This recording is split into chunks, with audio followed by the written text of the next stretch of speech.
so for the fruit bowl, I like to make the bottom part a little bit of a curve instead of a very straight line, so more curve on here.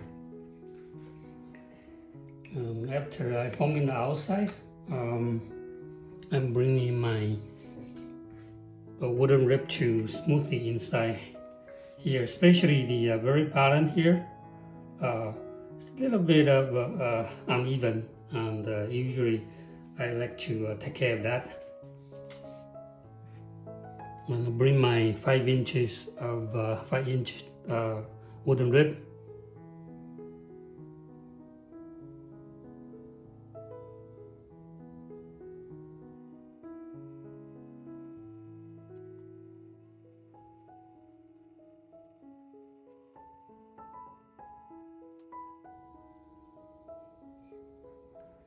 So this is what I have done. Usually I start with the very center, and then once I move to the side, I kind of holding my rib more horizontal instead of a vertical. Vertical, you have a smaller curve, but if you hold it more horizontal, the curve is more shallow.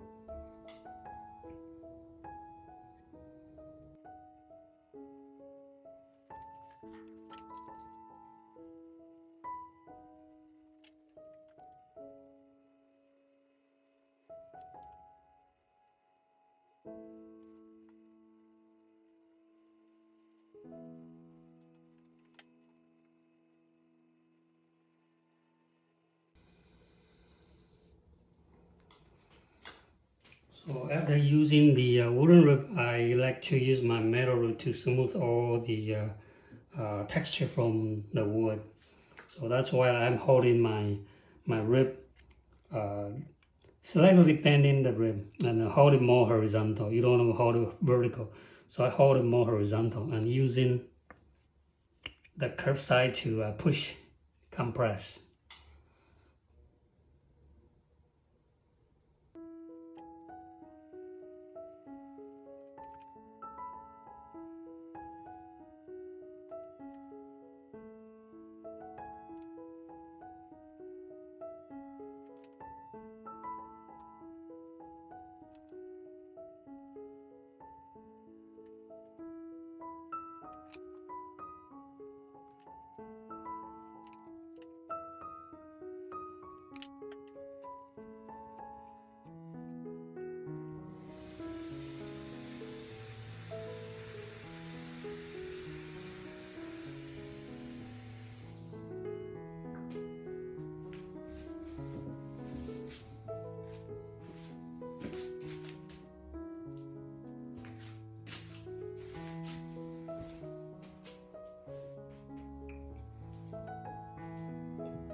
Alright, so the 5-pound colander or fruit bowl, I don't intend it to make it too thin because it's going to be a lot of cutting for the holes.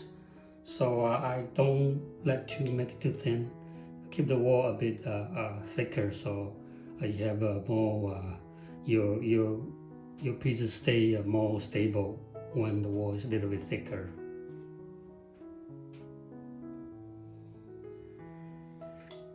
Okay, right, so the fruit bowl has been drying for a day and it's ready to trim.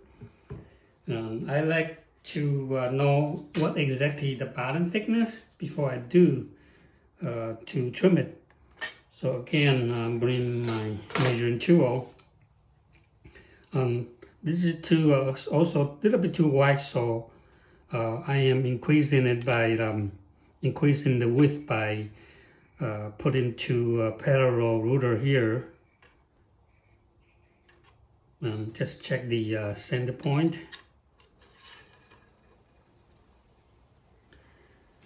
And I come up with 1/18. And then I bring out the ruler to check the outside reading.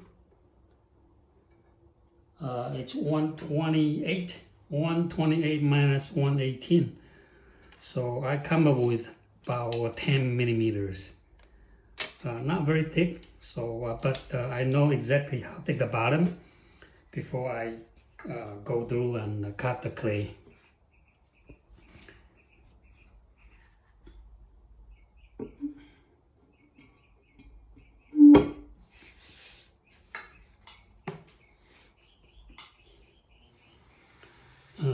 Tap centering. So from the top angle, you might be able to see it. See that if I place my finger there, you can see that when the clay is off center, it comes closer and there's a gap smaller.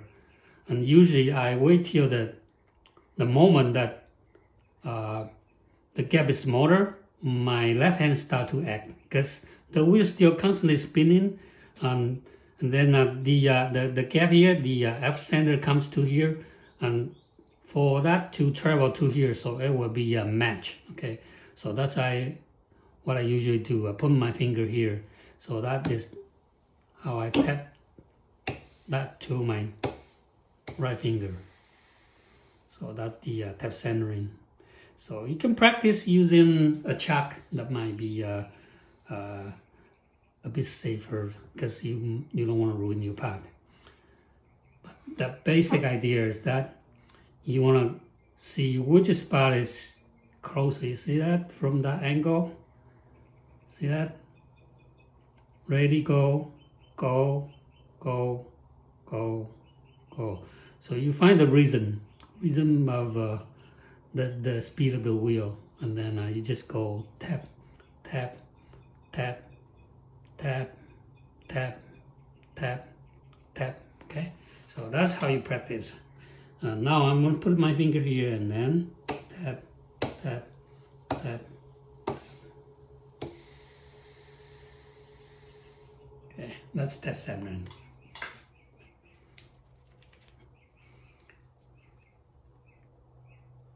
I might do another video just focusing on how to practice on tap centering. That is a very good skill to have. Once you have it, you will find out it's so convenient. Okay, secure it. And since this is fruit bowl, so I don't want the foot to be too narrow, because it's gonna sit on the table with a lot of fruit inside. So I don't want it to be tip over easily. So I will leave my foot a bit wider than I usually do for the bowls.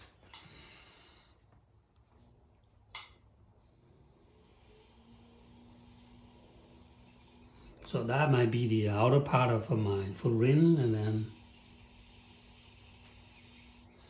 the inner part of my foot ring. For the roughly cutting, I usually would use my number 3 trimming tool, and this is my carbide trimming tool.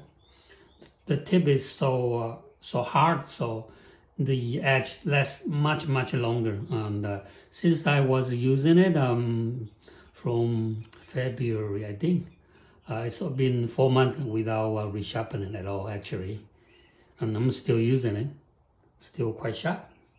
So my number 3.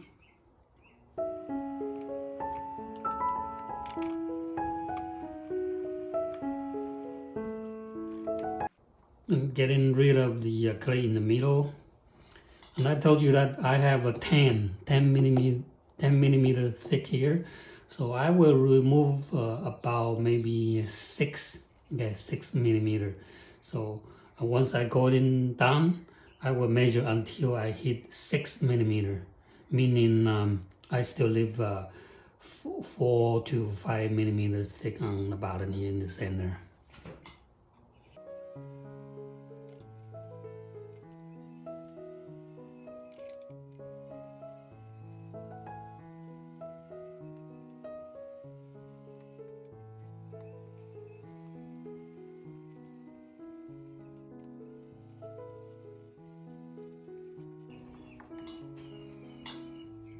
So first, I told you that I use my number 3 to do the roughly cutting to approximate the depth and the width of my foot ring, and then I will bring my number 2 trimming tool to do all the fine corners and the flat surface. And before I do that, do check the thickness first.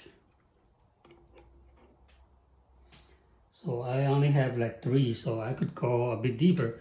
And also, when I'm trimming the foot, since the inside of the bowl inside has a curve, so usually I leave the very center point a little bit higher, and then slowly curve down on the outer part.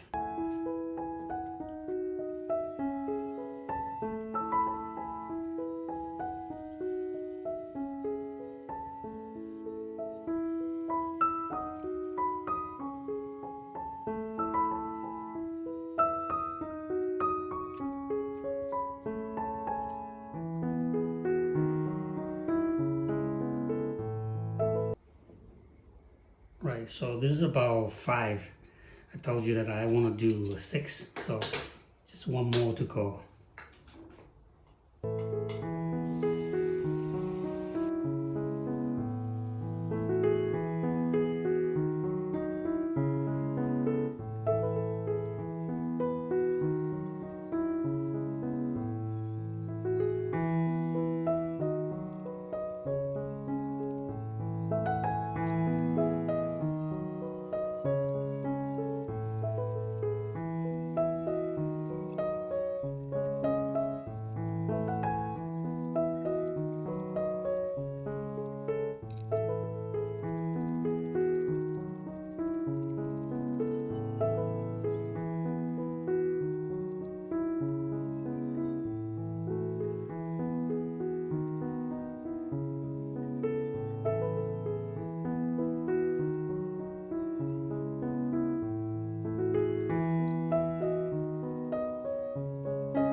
Right, so the finish of the fruit bowl colander, you want to call it. Right, so after finish, the weight of this fruit bowl is 2 pounds 6 ounces. It's almost 2.5 pounds. And I start with 5 pounds of clay. So I remove more than half of the clay by trimming it and also drill the holes. For making the holes, I use a larger drill bit to drill, but somehow the bottom part is a little bit too wet, so it's a little bit hard to use the drill bit to cut it through. And then when it's more like later hard stage, it's easier to use the drill bit to go through. So you might want to wait till the right hardness, and that way your job will be done easier. And by using the drill bit is a lot more easier than using your hand try to drill it, each single one of it. Especially there are so many holes here, so drill bit is definitely help a lot. And you want to use the drill bit that is good for cutting wood. There's a little